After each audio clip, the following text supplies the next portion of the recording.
Ho, ho, ho! 'Twas a long time ago, longer now than it seems, in a place that perhaps you've seen in your dreams. For the story that you are about to be told took place in the holiday worlds of old. Now you've probably wondered where holidays come from. If you haven't, I'd say it's time you begun. What's this? What's this? A Nightmare Before Christmas sequel, where you're going to want to stick around as we've got all the latest on the long-awaited return of the Pumpkin King. 10, 9, 8, 7, 6, 5, 4, 3, 2, 1.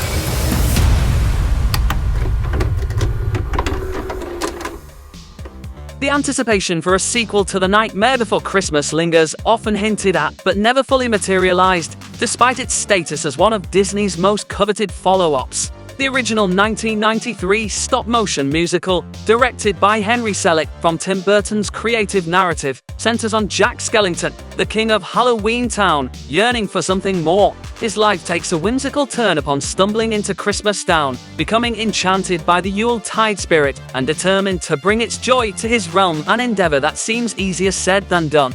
Embarking on this whimsical journey alongside Jack are his loyal ghost dog, Zero, and Sally, a ragdoll who plays the role of Jack's love interest. The Nightmare Before Christmas garnered critical acclaim and achieved commercial success, subsequently cultivating a dedicated cult following over the decades. Though discussions surrounding a sequel have surfaced repeatedly in the 30 years following its release, and the sequel novel has hit the shelves, fans are still left eagerly awaiting an official release date for The Nightmare Before Christmas 2. And speculation around the continuation of Jack Skellington's story has persisted, with the original cast and creative team periodically reigniting the conversation. In October this year, director Henry Selick shared his insights on the potential sequel and his current perspective on revisiting the iconic characters of Halloween Town, marking the 30th anniversary of this beloved stop-motion musical masterpiece. Speaking with People, Selick revealed that Tim Burton has no interest in continuing the story. With so many other successful movies and no ideas left for this particular world,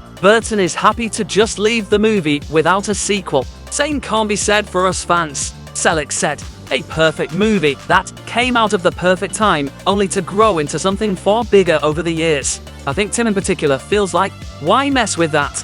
He certainly doesn't need to make more money from a sequel. He has had so many other successes, and so far nobody has come up with a great idea for a sequel. And I still think that Tim gets to decide. I don't think there's any idea that would convince him."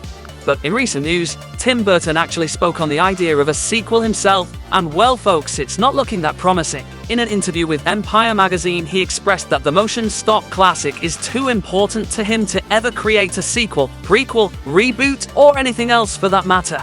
During the interview, Burton stated, "To me, the movie is very important. I've done sequels, I've done other things, I've done reboots, I've done all that, right? I don't want that to happen to this. It's nice that people are maybe interested in another one, but I'm not." He likened himself to a steadfast landowner refusing to yield to a large corporation, humorously adding a cranky old prospector's voice. "Get off of my land. You pesky little, you ain't getting this property. I don't care what you want to build on it. You come on my property.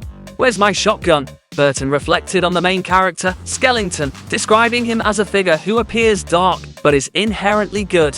This theme, he noted, is a common thread in his works, including characters like Edward Scissorhands and Batman. He shared that Skellington represented personal feelings, as he was often perceived as dark, contrary to his own self-perception. Burton concluded by suggesting that sometimes a single perfect adventure is sufficient. But what are your thoughts? Would you want to see a sequel to The Nightmare Before Christmas, or are you happy with the masterpiece left to stand on its own? Let us know in the comments. But in an alternate universe, if The Nightmare Before Christmas 2 was to ever happen, there's so many directions the story could go.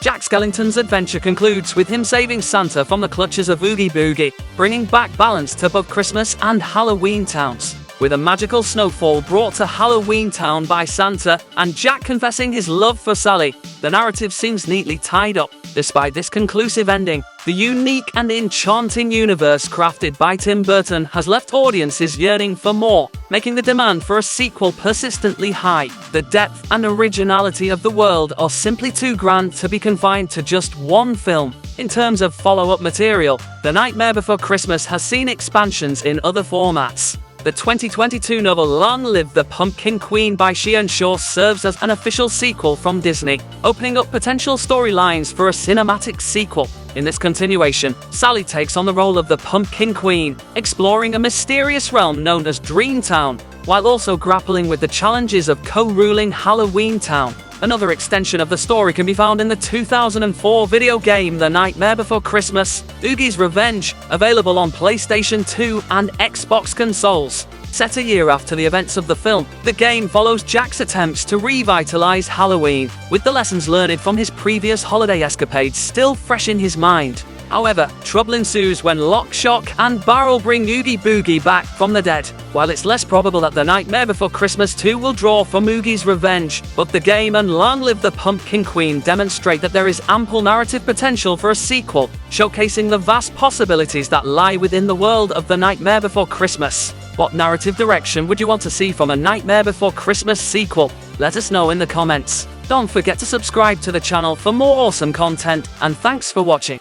To say I was in dire need of a new desk chair would frankly be an understatement. Yes, this chair was long past its sell-by date, and I had had enough.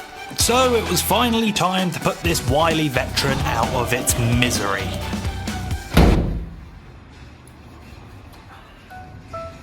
Now chairless, I was lost and confused, wondering how I would ever sit again. But it's Christmas time, so I made a little wish to Santa, and his elves at the Flexi Spot workshop more than came through, delivering us not one, not four, but 3 amazing Flexi BSA ergonomic office chairs. Now talk about a change of pace. After previously noticing some back pain in the past months, this chair has really helped. The BSA comes equipped with support that can be dynamically adjusted and conforms to the natural curvature of the spine and similarly adjusts to the body's movements, relieving pressure and tension and makes for a much more comfortable sitting experience while working. And speaking of a comfortable sitting experience, I've got to wax lyrical about the super cozy zero pressure mesh seat cushion. This BS8 chair has a ton of other fantastic features such as the multi-stage adjustable armrest, a 3-stage backrest with a range of 90 degrees to 135 degrees, and of course one of my favourite elements, the arch-shaped full coverage headrest. I'm Team FlexiSpot until the day I die, so if you're looking to improve your game space, workspace, office, or if you just want to increase productivity in the new year, you've got to check out our pals at FlexiSpot. Head over to the link in the top of the description or use the link on screen. Thanks again to FlexiSpot, and we'll see you in the next one.